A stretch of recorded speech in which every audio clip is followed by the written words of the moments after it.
Bismillahirrahmanirrahim. Alhamdulillah wassalatu wassalamu ala Rasulillah wa ala alihi wa sahbihi wa mawalah ba'd.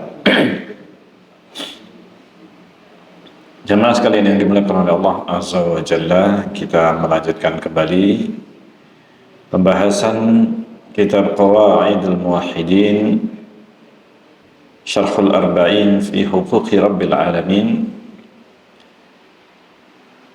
dan kita masih dalam pembahasan hadis yang ke-30 bab penetapan nama-nama Allah dan sifatnya, di mana dalam hadis Aisyah radhiyallahu anha bahwa Nabi SAW ketika mengutus pasukan yang mana Rasulullah tidak ikut serta, yang biasanya di dalam istilah disebut dengan sariyah.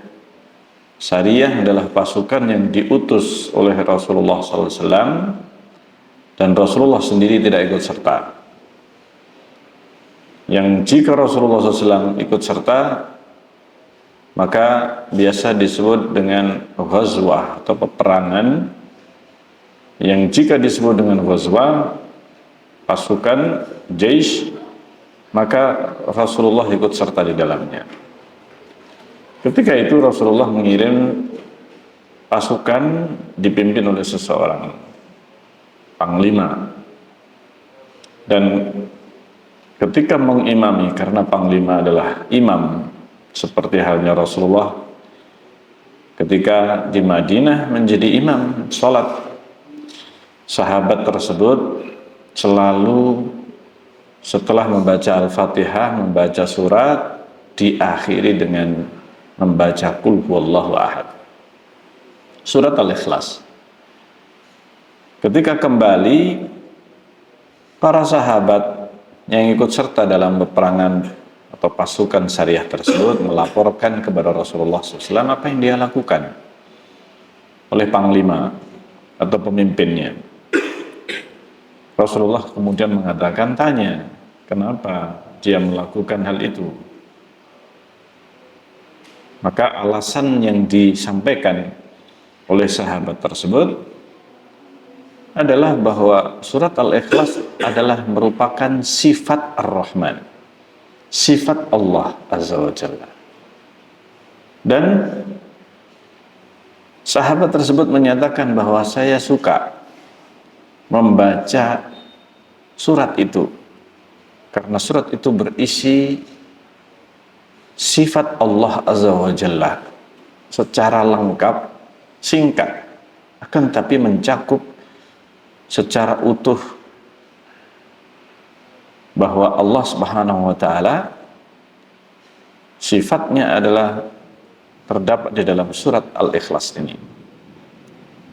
Nah, disitulah Rasulullah SAW kemudian mengatakan atau menyampaikan kepada orang yang melaporkannya bahwa sungguhnya Allah mencintainya.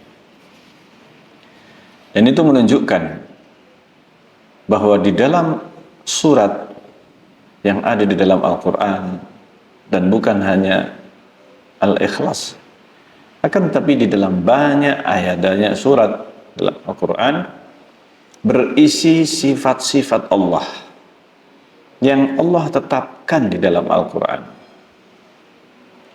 Nah, di antaranya surat Al-Ikhlas. Maka dari hadis tersebut diambil faedahnya, salah satunya adalah bahwa sikap seorang yang beriman adalah beriman dan menetapkan apapun yang Allah tetapkan di dalam Al-Quran, termasuk yang berkaitan dengan sifat-sifat Allah. Sebagaimana sahabat tadi mencintai surat Al-Ikhlas karena surat Al-Ikhlas berisi tentang sifat Allah Azza wa Jalla secara utuh, yang intinya bahwa Allah Maha Esa, tidak ada sama sekali yang menyamainya. Ini Allah Subhanahu wa taala tempat bergantung segala sesuatu makhluknya, dan Allah tidak butuh kepada makhluknya. Ini sifat kesempurnaan yang ada pada Allah SWT. Maka dari surat Al-Ikhlas diambil faedah bahwa sifat Allah adalah sifat yang sempurna. Semua yang disebutkan di dalam Al-Quran dan juga dalam hadis Rasulullah SAW adalah sifat yang sempurna. Tidak ada kekurangan sama sekali. Tidak ada kekurangan sedikit pun. Nah, ini. Dan tidaklah apa yang disebutkan di dalam Al-Quran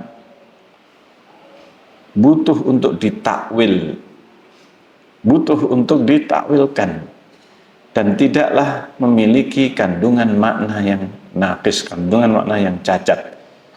Semua sifat yang Allah sebutkan di dalam Al-Quran dan juga dalam hadis Rasulullah SAW, dalam hadis yang sahih, maka semuanya menunjukkan kemahasempurnaan Allah dan tidak memberikan kesan kekurangan sebagaimana yang difahami atau disalahfahami oleh banyak kelompok yang tersesat dengan berbagai kesesatannya. Ini sedikit ataupun banyak, jauh ataupun dekat, yang mana di dalam atau di antara kaum muslimin, sebagian di antara kaum muslimin yang mereka salah faham atau gagal faham istilahnya dalam memahami nama-nama dan sifat Allah yang ada di dalam Al-Quran dan Sunnah Rasulullah SAW, sehingga mereka mempertentangkan sifat-sifat tersebut dan menyatakan bahwa itu tidak layak ditetapkan bagi Allah, sehingga harus ditakwil, harus dipalingkan maknanya dari zahirnya, sehingga mereka mengatakan zahirnya bukanlah yang dimaksudkan. Mereka memaksakan untuk memalingkan makna yang terkandung dalam Al-Quran tersebut yang difahami secara zahir. Mereka mengharuskan atau mentakwilkannya kepada makna yang jauh, makna yang sangat jauh dari makna yang terkandung sesungguhnya dari kata-kata, dari kalimat, nama-nama dan sifat-sifat Allah, yang seandainya difahami dengan pemahaman yang benar, tidak perlu untuk ditakwilkan kepada makna yang jauh. Nah, kita sudah membahas beberapa kaidah yang disebutkan, dan disebutkan pembagian nama-nama dan sifat Allah di dalam Al-Quran. Kaidah yang terakhir disebutkan bahwa menetapkan nama dan sifat ini bukan ranah ijtihad, akan tetapi nama dan sifat Allah hanya dicukupkan, didasarkan dengan apa yang disebutkan oleh Allah dalam Al-Quran dan Sunnah Rasulullah SAW. Tidak diambilkan atau tidak disebutkan dengan akal, sehingga kitab-kitab filsafat itu untuk diterjemahkan ke dalam bahasa Arab, mereka hanya sekedar meminjam asalnya. Nah, ini yang mana berita tersebut tersebar atau terdengar, kitab itu ada di perpustakaan yang ada di kerajaan, sebagian kerajaan Romawi, sehingga dikirim utusan ini meminta agar supaya dikirimkan buku filsafat itu. Nah, ini dikirimkan, dan mereka pun bermusyawarah, dipanggil para pendeta yang mana mereka waktu itu adalah memiliki kedudukan yang tinggi. Para pendeta bahkan sangat menentukan, sampai-sampai kaisar pun bisa diturunkan, diganti karena kesepakatan para pendeta. Subhanallah. Sampai seperti itu kekuasaan ataukah pengaruh eh, pengaruh pendeta di dalam kekuasaan Romawi pada masa itu. Nah, akhirnya ketika dimusyawarahkan, para pendeta tersebut malah justru mengatakan, malah mereka senang dengan adanya atau dengan buku filsafat itu. Justru itulah yang akan merusak, dan mereka mengetahui hal itu. Karena sebelumnya buku-buku itu telah merusak banyak kaum Nasrani, sehingga mereka dianggap tersesat dari agamanya karena membaca buku-buku filsafat tersebut. Tapi justru kaum muslimin meminta atau menginginkan kitab itu untuk dipinjam, untuk diserahkan kepada mereka. Maka justru akhirnya para pendeta tersebut mengatakan kepada penguasa untuk menyerahkan semuanya, berikan saja semuanya, tidak usah dikembalikan. Buku-buku itu nggak usah dikembalikan. Tidaklah, kata mereka, buku-buku itu memasuki suatu kaum kecuali buku-buku tersebut akan merusak. Kecuali buku-buku itu apabila dibaca, diterjemahkan, maka itu justru akan merusak mereka. Dan betul apa yang terjadi. Ketika buku-buku filsafat itu diterjemahkan ke dalam bahasa Arab, maka bermunculan pemikiran-pemikiran, bahkan keyakinan yang merusak dan bertentangan dengan akidah yang sudah baku selama ini. Akidah yang sudah diajarkan dari Rasulullah SAW kepada sahabat, tabi'in, tabi'in, sampai ternyata munculnya buku filsafat itu merusak akidah dan menggerogoti dan membuat keraguan terhadap akidah yang selama ini sudah tertanam, bahkan sampai termasuk diantaranya kemahatinggian Allah. Mereka mengusik, mereka mempertanyakan atau meragukan sifat kemahatinggian Allah. Dan bahkan mengatakan justru orang yang menetapkan kemahatinggian Allah adalah mujassimah. Nah, ini istilah baru yang belum pernah ada sebelumnya, kata mujassimah ini. Belum pernah ada. Ini istilah baru yang muncul belakangan. Imam Ahmad bin Hanbal rahimahullah ta'ala adalah salah satu di antara ulama ahlu sunnah yang mempertahankan akidah salaf, akidah ahlu sunnah, akidah para salafus saleh radhiyallahu anhum ajma'in, yang mana akidah Mu'tazilah ketika itu salah satu hasil dari akibat diterjemahkannya buku-buku filsafat Yunani ke dalam bahasa Arab, sampai memunculkan banyak kelompok.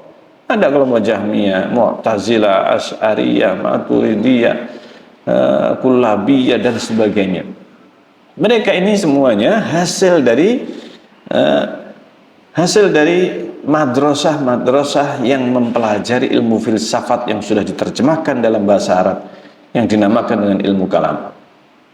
Yang mana Imam Syafi'i rahimahullah ta'ala, beliau menyebutkan hukuman, beliau menetapkan hukuman bagi orang yang mempelajari ilmu kalam. Imam Syafi'i rahimahullah ta'ala, beliau dinukil dari beliau rahimahullah ta'ala, hukuman bagi orang yang mempelajari ilmu kalam. Tetapi ini tidak pernah diekspos. Apa yang dinukil dari Imam Syafi'i rahimahullah ta'ala, perkataan Imam Syafi'i yang tidak pernah diekspos. Beliau mengatakan, hukmi li ahlil kalam, hukumku, artinya hukuman yang ditujukan kepada orang yang mempelajari ilmu kalam adalah an yutafa alal qabail wa yudrabu bin ni'al wal jaraid. Hukumanku bagi orang yang mempelajari ilmu kalam adalah diarak keliling. Ini mengelilingi qabilah, artinya di kampung dikelilingkan, kemudian sambil yudrabu bin ni'al wal jaraid, dipukuli dengan sandal dan pelepah kurma. Wa yutafu, sambil dipukuli, dan dikatakan wa yuqalu hadza jazaa'u man aqbala ala ilmil kalam man tarakal kitab wa sunnah wa aqbala ala ilmil kalam. Ini balasan bagi orang yang meninggalkan Al-Quran dan Sunnah dan mempelajari ilmu kalam. Ini adalah perkataan atau penukilan yang disebutkan dari Imam Syafi'i rahimahullah. Ini yang tidak pernah disampaikan. Ini tentang pengingkaran Imam Syafi'i rahimahullah. Ini subhanallah. Nah, ini apa yang diambil faedahnya dari hadis Rasulullah SAW ini memberikan faedah kepada kita pentingnya mempelajari akidah. Mempelajari akidah termasuk yang berkaitan dengan nama-nama dan sifat Allah Azza wa Jalla dari akidah para salaf. Ini akidah para salaf yang mana pada masa Imam Ahmad bin Hanbal beliau mempertahankan. Beliau menyampaikan dan menulis sebuah ringkasan akidah yang terkenal sampai sekarang ini, yang diliwatkan oleh salah satu muridnya Abdus rahimahullah ta'ala di dalam sebuah kitab yang diberi judul dengan Usulus Sunnah, karya Imam Ahmad bin Hanbal. Kitab yang tipis, sebuah surat atau risalah singkat berisi pokok-pokok akidah Ahlus Sunnah, akidah para salafus saleh radhiyallahu anhum ajma'in. Yang intinya disebutkan sejak awal. Prinsip yang paling mendasar oleh Imam Ahmad bin Hanbal disebutkan di bagian pertama. Usulus sunnati indana, prinsip-prinsip sunnah menurut kami, maksudnya Ahlus Sunnah wal Jamaah. Beliau dijuluki dengan Imam Ahlus Sunnah wal Jamaah. Ini karena beliau mempertahankan akidah tersebut di saat dimana ujian paling berat kaum muslimin dari penguasa adalah pada masa tersebut, pada masa Imam Ahmad, sampai beliau dipenjara bersama beberapa para ulama yang lainnya yang mempertahankan sebagaimana Imam Ahmad bin Hanbal dan tidak mengambil keringanan, yaitu rukhsah untuk mengatakan sebagaimana yang mereka inginkan. Imam Ahmad memilih untuk tetap tidak mengatakan apa yang mereka inginkan, tapi tetap mengatakan Al-Quran firman Allah Azza wa Jalla. Al-Quran adalah kalamullah, bukan makhluk. Sementara penguasa pada waktu itu sudah dipengaruhi oleh tokoh-tokoh Mu'tazilah pada masa itu, yang mereka memaksakan akidah Mu'tazilah untuk ditanamkan, didoktrinkan kepada kaum muslimin melalui para ulama, yang mereka para ulama dipanggil, dipaksa, diinterogasi keyakinan mereka dan dipaksakan untuk menyampaikan, mengatakan akidah Mu'tazilah bahwa Al-Quran adalah makhluk, harus disampaikan. Subhanallah. Di sini nampak kelihatan apabila ahlul bid'ah menjadi penguasa atau berhasil mendekati penguasa dan mempengaruhi penguasa, mereka akan memaksakan akidah mereka meskipun bertentangan dengan Al-Quran dan Sunnah. Dan ini yang berbeda dengan para ulama Ahlus Sunnah wal Jamaah. Ketika berkuasa, maka mereka akan mendidik umat dengan apa yang sudah diajarkan Rasulullah kepada sahabat. Akidah Ahlus Sunnah wal Jamaah ini yang diajarkan dengan hujjah, dengan dalil-dalil dari Al-Quran dan Sunnah. Subhanallah. Ini yang terjadi pada masa itu. Nah, mereka ahlul kalam, merekalah yang kemudian membagi nama-nama atau sifat-sifat Allah dengan pembagian-pembagian yang pembagian itu sebenarnya tidak ada masalah. Untuk mengklasifikasi sifat-sifat Allah, ada sifat yang dinafikan dari Allah, sifat yang ditetapkan di dalam Al-Quran dan hadis Rasulullah, dan ada sifat-sifat yang berkaitan dengan zat Allah, ada yang berkaitan dengan perbuatan Allah yang terkait dengan kehendak, sesuai dengan kehendak Allah. Jika berkehendak melakukannya dan jika berkehendak tidak melakukannya. Pembagian itu sebenarnya pada asalnya tidak masalah, hanya untuk pembagian. Tetapi yang menjadi masalah adalah ketika mereka ahlul bid'ah membagi itu sifat-sifat yang disebutkan dalam Al-Quran yang tidak sesuai dengan prinsip mereka, tidak sesuai dengan prinsip mereka, akal mereka, maka mereka akan mentakwilkannya. Sifat-sifat Allah seperti tangan Allah. Allah disebutkan di dalam Al-Quran atau hadis turun. Allah murka, Allah sayang, Allah cinta, Allah merahmati hambanya. Sifat-sifat tersebut tidak sesuai dengan akal mereka. Dan bagi mereka sifat-sifat itu mengandung kekurangan, sehingga tidak pantas untuk ditetapkan secara mutlak kepada Allah, kecuali setelah ditakwilkan. Dan inilah sebenarnya sumber permasalahan pembagian tersebut, untuk mereka tolak atau ditakwilkan kepada sifat yang mereka tetapkan. Baik sifat itu ada dalam Al-Quran ataupun dari diri mereka. Subhanallah. Nah, disinilah akhirnya para ulama ahlu sunnah membantah kelompok-kelompok tersebut dengan menggunakan pembagian yang sudah mereka gunakan ahlul bid'ah.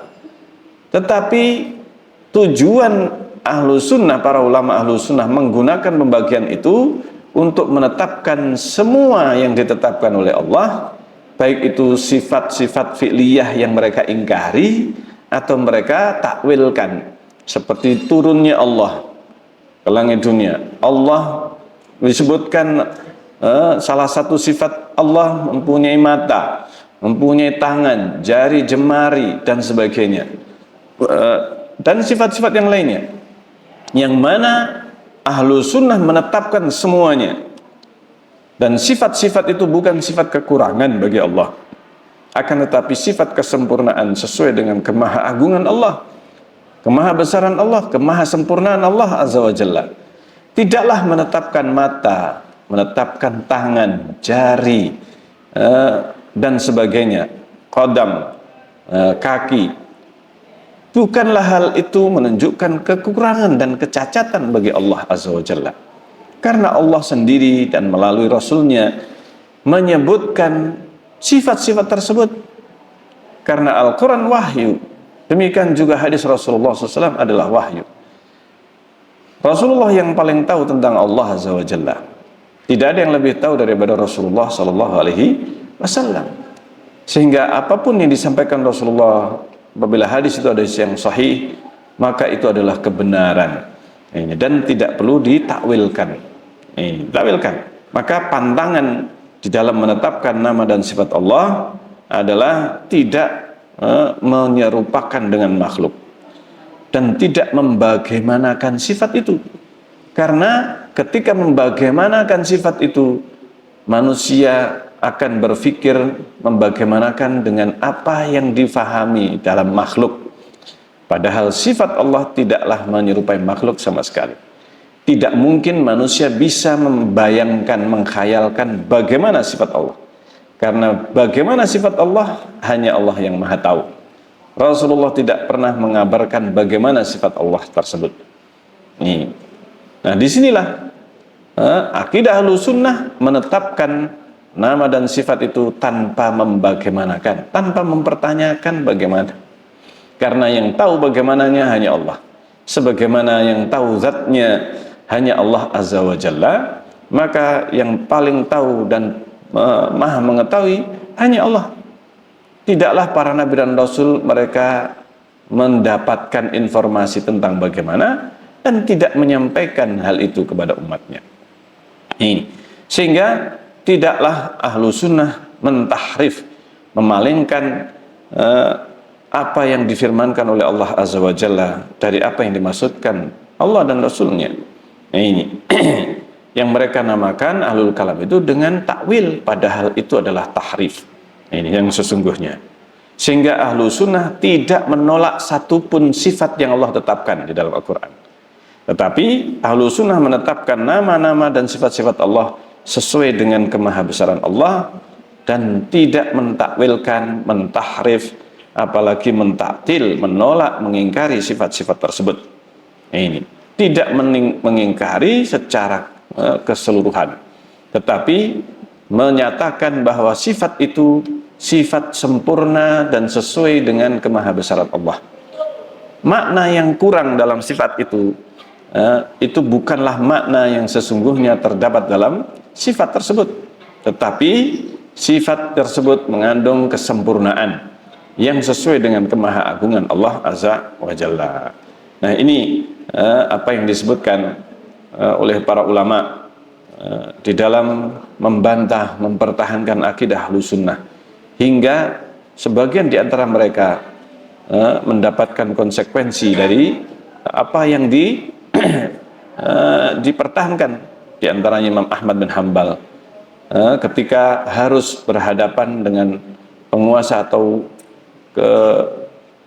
irian orang-orang tokoh-tokoh Mu'tazilah pada masa itu, hingga akhirnya terpaksa Imam Ahmad dipenjara untuk mempertahankan akidah Ahlussunnah. Tapi demikianlah Allah Subhanahu wa taala menyelamatkan kaum muslimin, Imam Ahmad bin Hambal dan ulama yang lainnya dari fitnah tersebut, sehingga akidah Ahlussunnah tetap terjaga sampai hari ini dan hingga hari kiamat, insyaallah taala.